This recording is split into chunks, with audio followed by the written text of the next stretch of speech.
My fault. All right. Happy Wednesday, everybody. So tomorrow, both President Joe Biden and former President Donald Trump head to the Texas border to duke it out on America's current migrant crisis. The sad part is only one of them will know where he is. The other will think he's on a beach in Delaware during Cinco de Mayo. For Biden's part, this is only the second time he's been to the border during his presidency. The other time it was to pick up a package for Hunter marked baby powder. Of course, Trump has been to the border numerous times, and it's obvious why he's been talking about it for years. It just took forever for everyone else to catch up. The truth is that Trump, that terrible knuckle-dragging vulgarian who our chattering classes love to hate, has once again shown that he has the pulse of America far better than his opponent, who at this point may not have a pulse himself. I know. Too far or not far enough. Sure, Trump's a billionaire, but in the end, he's a guy who puts ketchup on his steaks. Joe puts ketchup on his pancakes, thinking they're steaks. Trump cared about the border before it was cool. Now Dems are copying him. I'm willing to bet Biden is going to show up in an orange wig with Stormy Daniels on his arm. But unlike the elites, Trump has known all along that the border is a big issue to most Americans, that an unending wave of migrants that are less vetted than a Harvard president isn't a dream, it's a nightmare. So as we gear up for the showdown at the southern border, Trump's got the home field advantage because he was there first when it was patriotic and not political. And who's pouncing now because it's political? Biden. For Joe and those propping him up, it took the death of a young woman before they were forced to book flights to El Paso. He's like all of us at harassment training, pretending to care. Meanwhile, the media accuses those who forced the issue of seizing. Republicans obviously seizing on this horrific tragedy at the University of Georgia. They're seizing on this as an example of Biden's failure to protect the American people and to secure the border. Riley's death igniting a political firestorm. State House Speaker John Burns indicating that the Georgia House this week will take steps on illegal immigration. As if the initial facts were not horrifying enough or the sense of loss not deep enough by now, and all of it has now been compounded by the revelation the suspect was in this country unlawfully and how quickly that fact became politicized. You're so solemn. Well, are we seizing? Damn right we are. Why aren't you seizing, Anderson? Still hungover from those shots on New Year's Eve? A young woman had her life stolen, and as the arrest paperwork shows, in the most brutal way possible, it shouldn't have happened. The story isn't that we're seizing on it, it's that the media misses it every time. The only way they react to the real news is if we shove it back into their faces, or in their words, seize, which is the new pounce. And when they use that term, it means, please stop, you're humiliating us. And that's worse for them than actually missing the story. And the stories like this keep coming. This week in Maryland, an illegal was busted in connection to the murder of a 2-year-old boy. Last month, an illegal shot at cops here in New York. And in Louisiana, an illegal Honduran man has been arrested for raping a 14-year-old at knife point. So I guess we better not seize on that. Remember how the AP said Laken Riley's murder was evidence of the dangers of running alone? Maybe that's how they'll cover these stories, too. That killing a child highlights the risk of having kids. A cop's murder highlights the benefits of defunding. Teen rape highlights the risk of puberty. It's all the same logic. It's trying to live in a free society that makes us at fault. So yeah, the Dems and the legacy media are on the ropes. Sure, you can all get together at the White House Correspondents' Dinner and laugh about Trump's hair, but don't you realize your day is done? The legacy media is like a former star high school quarterback who now sells shoes for a living. Except unlike Al Bundy, their glory days were never glorious to begin with. Today, those bastards no longer set the national agenda. You do. And like that crazy ex you keep going back to, Donald Trump always has. And it's not so much that today's border chaos shows that Trump was right all along. It shows that you, America, were right all along. No one ever voted for open borders, and neither party supports it. Trump was just willing to listen. Fact is, Biden's willful blindness on the border strikes most Americans as far more vulgar than anything Trump has said about anything. Now, if you remember, it was Trump who said back in 2016 that we have some bad hombres here and we're going to get them out. It was that the left was willing to pounce on because it was racist, xenophobic. It was also, it turns out, common sense. And like so many of his promises, he kept this one too by rounding up MS-13 members in Long Island. But the Dems still can't get over Trump's rhetoric and the oh-so-precious feelings of illegals. Here's the Lib mayor of Athens, Georgia, addressing Laken Riley's murder today. I want to say that we center our work here in Athens-Clarke County in people's humanity. And part of everybody's humanity is the expectation of human dignity. While 2019 was not that long ago, you might remember the dynamic we were living in the late teens in this country, where you had the President of the United States speaking in the most vile terms about people who were foreign born. And you had that notion metastasizing. How do you say ass wipe in Spanish? Did the mayor forget he was there to focus on a young woman's heinous murder at the hands of someone who shouldn't have been here in the first place? And all he could do was focus on Trump's, quote, most vile terms not that long ago? You.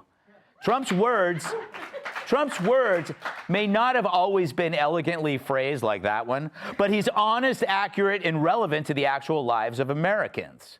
And if the polls are any judge, Americans want the hombre who's been willing to seize all along, rather than the guy who needed bad polling numbers to finally wake him up from a drooling slumber.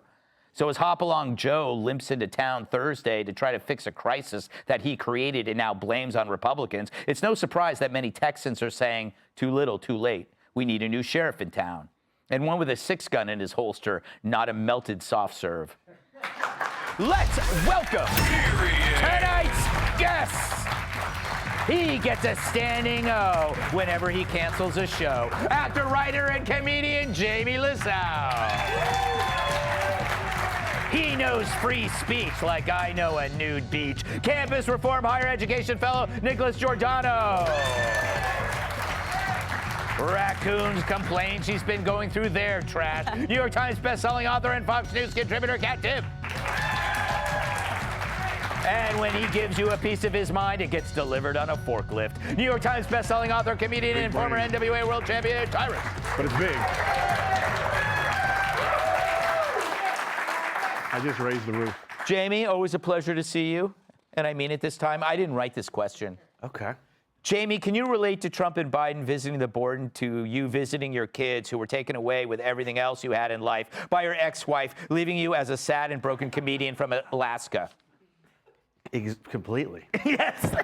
Wow, that was right on the nose. Is it possible? Oh, did you, the last thing you showed where Biden was eating the ice cream? Mm-hmm. I was looking and I was like, I don't know if we can say definitively that that is ice cream because that's how they serve him all his food. Yes. That could have been like a bologna sandwich. I saw in a clip the other day, he said to somebody, he goes, hey, could I get an extra straw for my steak? And I hope when Trump becomes president, he builds the wall while Joe Biden is in Mexico. So Trump went to, just quickly on, like, pouncing on stories. You talk about things when tragedies happen. Like, right. That's why it comes up. It's not necessarily politicizing. But, and of course, Trump's been there before. Trump's going to Eagle Pass. Biden's going to Brownsville, which I have a feeling that every time Biden doesn't get up in the middle of the night to go to the bathroom, he wakes up in Brownsville. Yes. Nicely done.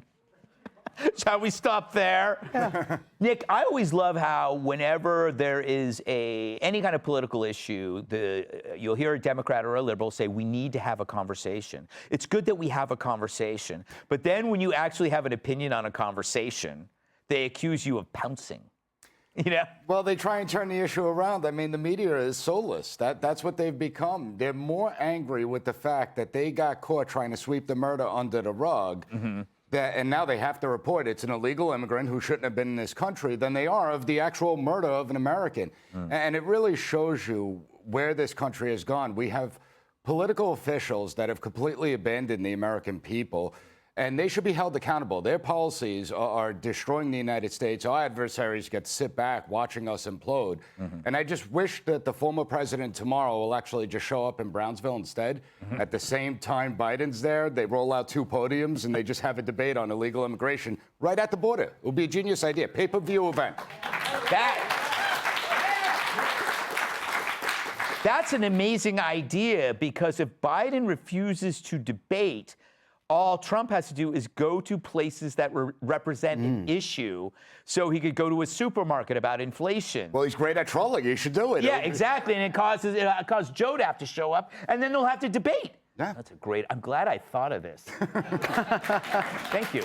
Brilliant. They agree too. We'll clip everything you said out, and I'll pretend I said it. Kat, do you think the only reason why Biden is going is because Trump is going? Yes. So I do have an analogy. Yes. So Biden is a guy who doesn't not really want to commit, doesn't really want to get married. And Trump is all of his girlfriend's friends because all of his girlfriend's friends are getting married. And she can only be like a smiling bridesmaid at so many of those weddings before she goes crazy, right? Yes. Like the champagne toast tears are gonna be nothing compared to the snotting, sobbing meltdown in the hotel room after every single wedding. So eventually he has to propose or he has to do like something. I know this is actually true. One guy was going through this. And so he gave his girlfriend an engagement bracelet to try to buy him some time. No, do you want to hear the worst part? She accepted it. Oh. She waited around more. And then they actually got married. And then, can you guys believe he cheated on her?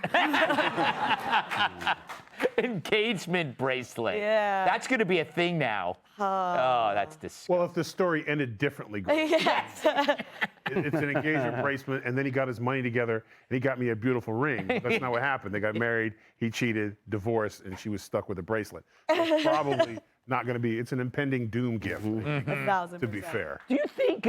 One impending doom one fan in the crowd tonight. Thanks for coming, Dev. Meet me when you finish the show. Tyrus, what do you think Joe is going to do at the border? And what are the odds of him maybe not showing up? What is Joe Biden going to do at the border?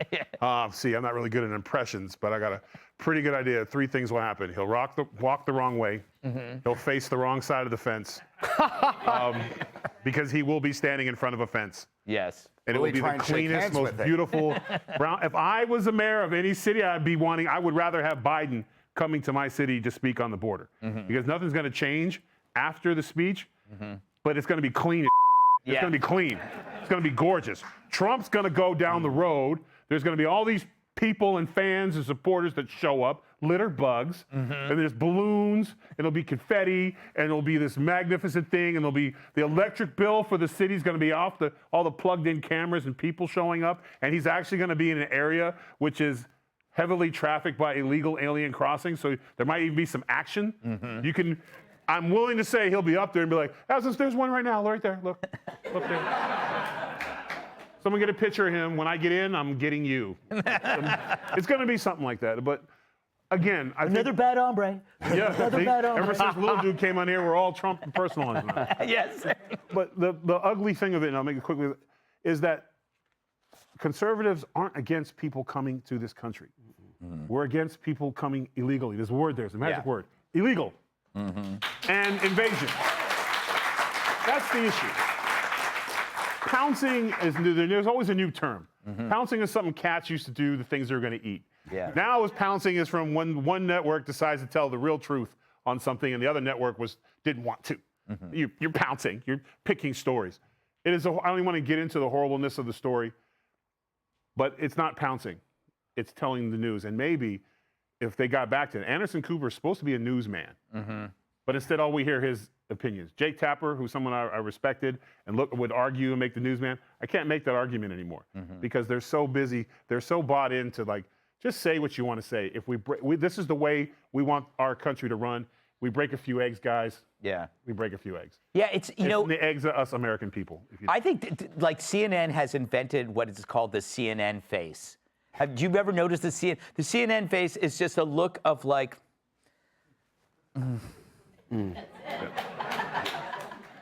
it's the resting CNN face. It's not a resting bitch face. It's a resting disappointed face. And all of them do a variation of that invented by Mr. Anderson Cooper. Hey, Sean Hannity here. Hey, click here to subscribe to Fox News YouTube page and catch our hottest interviews and most compelling analysis. You will not get it anywhere else.